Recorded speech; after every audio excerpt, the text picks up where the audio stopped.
प्रयागराज मेले में शंकराचार्य अभिमुक्तेश्वरानंद का कहना है कि उनके ऊपर और उनके शिष्यों के ऊपर पुलिस ने वार किया है, जिससे कि वह आहत हैं और वह प्रयागराज के कुंभ मेले में धरने पर बैठ गए हैं। इसको देखते हुए प्रयागराज के पुलिस प्रशासन और वहाँ के शासन ने उनसे ये बात कही है कि आप वास्तव में शंकराचार्य हैं। इसका उन्हें पूरी तरह से घोषणा पत्र या बहुत सारे जवाब मांगे हैं। शंकराचार्य इसको लिखते हुए उन्होंने कहा है कि आज पहली बार है जब ब्राह्मण के ऊपर ऐसा कार्य किया जा रहा है। क्या वास्तव में ब्राह्मण जो कि शंकराचार्य अपने पद और गरिमा के साथ कार्य कर रहे हैं?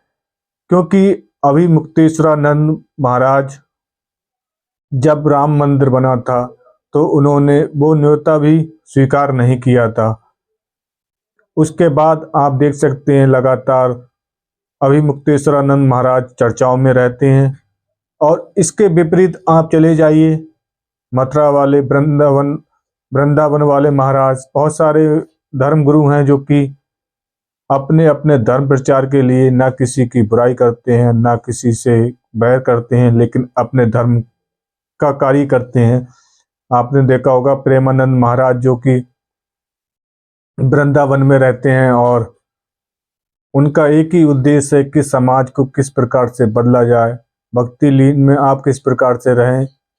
प्रेमानंद महाराज बहुत ही सरल स्वभाव के व्यक्ति हैं और उनके मानने वाले बहुत सारे लोग हैं, जो कि आप देख भी सकते हैं। उनके लिए संत, महात्मा, राजनेता, कलाकार, समाज सेवी, सभी धर्म के लोग, सभी जाति के लोग उन्हें फॉलो भी करते हैं और उनसे मिलने के लिए बार बार आया भी करते हैं।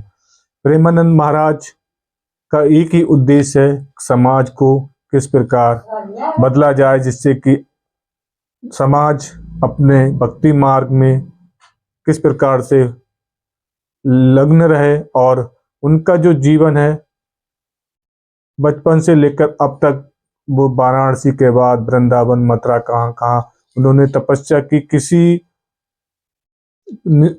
किसी भी निषेध निस्वार्थ भाव से वह सेवा करते हैं और लोगों को यही भी बताते हैं कि उनका जो कार्य है वह एक माध्यम है, क्योंकि करवाने वाला वास्तव में राधा रानी है। और वह कहते हैं आप जिस भी परमात्मा या भगवान को मानते हैं उसी के अनुरूप कार्य करते रहें, उसी के अनुरूप आपको फल मिलेगा। लेकिन ये माघ मेले में जब से ये घटना हुई है अभिमुक्तेश्वरानंद के साथ, अब इसकी जानकारी अभिमुक्तेश्वरानंद कुछ और दे रहे हैं, लेकिन पुलिस प्रशासन कुछ और कर रहा है।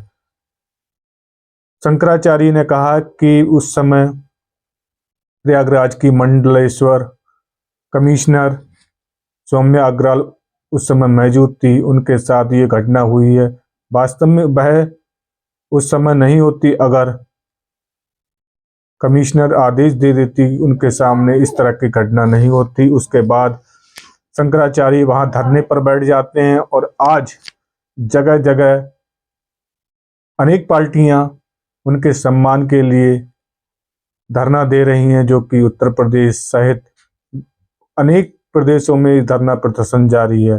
लेकिन क्या वास्तव में शंकराचार्य व्यक्ति होने के नाते उन्हें इस प्रकार का कार्य करना होगा या नहीं करना होगा, वो तो आम जनमानस के विचार की बात से परे है। क्योंकि ये सरकार और अब शंकराचार्य के ऊपर बात आती है कि किस प्रकार से वह अपने शंकराचार्य के पद के अनुसार कार्य करते हैं या नहीं।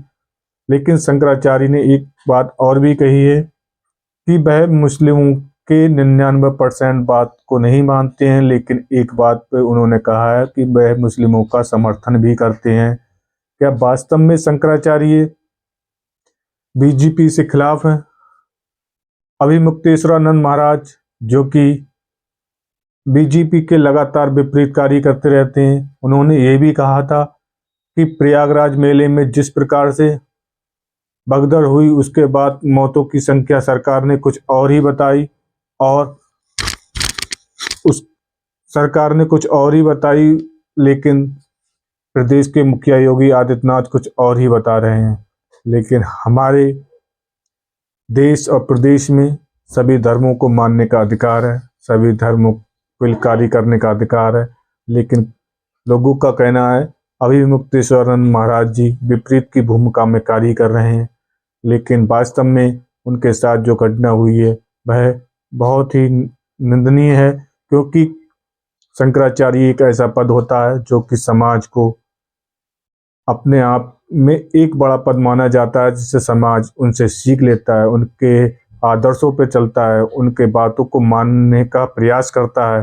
लेकिन शंकराचार्य वास्तव में अब किस ओर जाएंगे वो तो वो ही बताएंगे। इसी के साथ जय हिंद।